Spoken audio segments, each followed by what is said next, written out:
સમજાઈ ગયો. હો એટલા છૂટી રહી એમ તપેલામાં મૂકી દે. કાઈત્રો ભરાઈ મેં રાત આંધણ મેકેલો તો કાઈત્રો ભરાઈ ગયું ને તપેલામાં મૂકી આમાંથી પછી પાણી ગવી ગવીને તપેલામાં રહે એમ. હા હવે જઈને તપેલામાં રહે તપેલા આંખમાંથી પડી ગયું કે એટલે બકાઈ ગયું તપેલા આ હવે હેવ છે કે થાળી જો એવું નહીં થોડીક નહીં ડોળાને ન જરીએ ને ડોળાની ખોટું નહીં બોલવાનું થાળીમાં સેવ લઈ લીધી ને તેલ નાખ દે એટલે સેવ છે કે છૂટી રહે ભાઈ ખાસું એવા તો ઘી ને એવું નામશું અત્યારે એટલું તેલ વધારે રેડમાં બહુ તેલ વાળું ન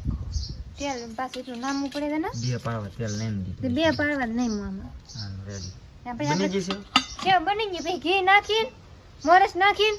ભાઈ ખાવાને આપણે દેશી ગામડાનું ખાણું કહેવાય. આશુબેન કઈક આવી રીતની સેવ બનાવી છે શું કહેતા હતા અમે એમ કહેતા હતા અમને સેવ તો આવડે પણ લાપસી બહુ આવડતી નહીં તો તમે કમેન્ટ